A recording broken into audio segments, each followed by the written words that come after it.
Ophelia, walk you here. Gracious, so please you, we will bestow ourselves. Read on this book, that show of such an exercise may color your loneliness.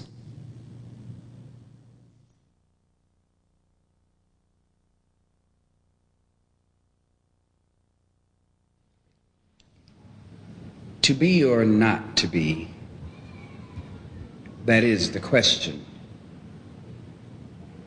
Whether 'tis nobler in the mind to suffer the slings and arrows of outrageous fortune, or to take arms against a sea of troubles, and by opposing end them, to die, to sleep, no more.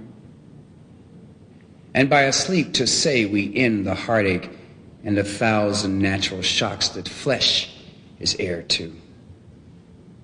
'Tis a consummation devoutly to be wished. To die, to sleep. To sleep, perchance to dream. Aye, there's the rub. For in that sleep of death, what dreams may come when we have shuffled off this mortal coil must give us pause. There's a respect that makes calamity of so long life. For who would bear the whips and scorns of time,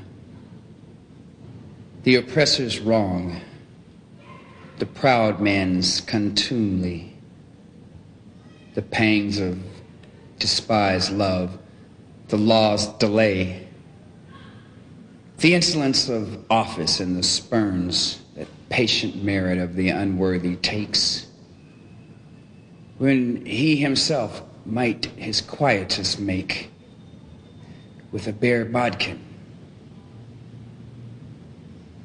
Who would fardels bear to grunt and sweat under a weary life, but that the dread of something after death, the undiscovered country from whose bourne no traveler returns, puzzles the will and makes us rather bear those ills we have than fly to others that we know not of.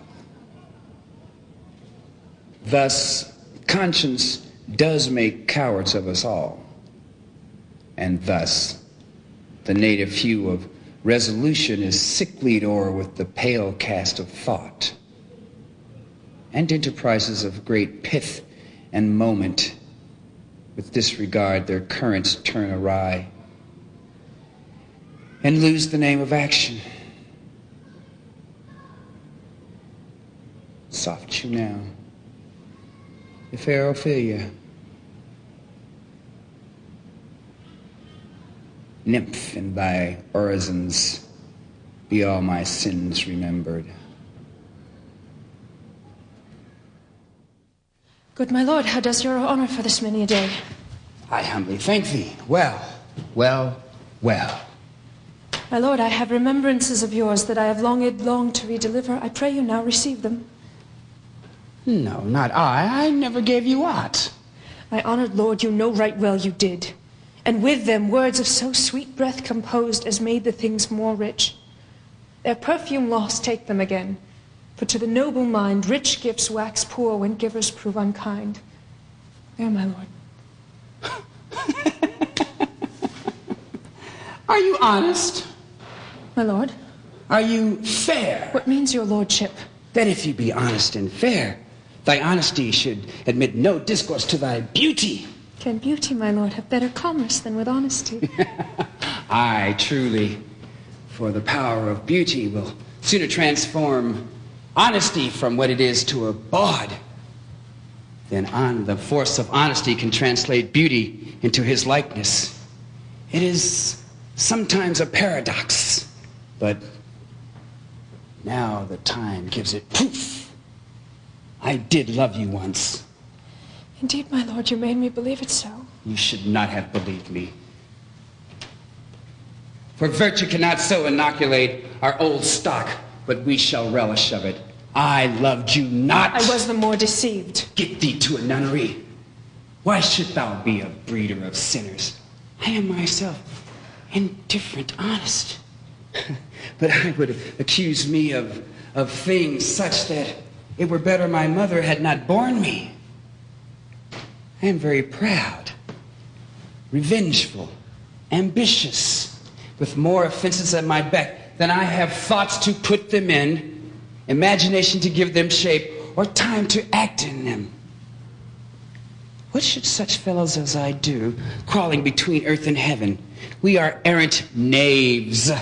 All, believe none of us. Go thy way to a nunnery. Where is your father? At home, my lord. Let the doors be shut upon him, that he may play the fool nowhere but in his own house.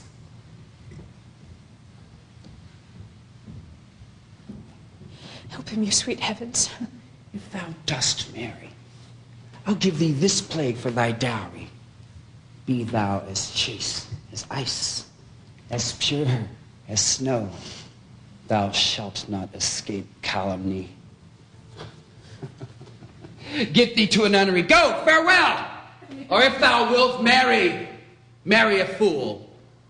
For wise men know well enough what monsters you make of them. To a nunnery go, and quickly too. Heavenly powers, restore him. I have heard of your paintings too well enough. God has given you one face, and you make yourselves another. You jig, you amble, you lisp. You nickname God's creatures, and you make your wantonness your ignorance. Go on, I'll no more on it. It hath made me mad. I say we will have no more marriages. And those that are already married, all but one shall live. The rest shall keep as they are. To a nunnery, go! Oh, what a noble mind is here o'erthrown. And I of ladies most deject and wretched, that suck the honey of his music vows, now see that noble and most sovereign reason like sweet bells jangled out of tune and harsh.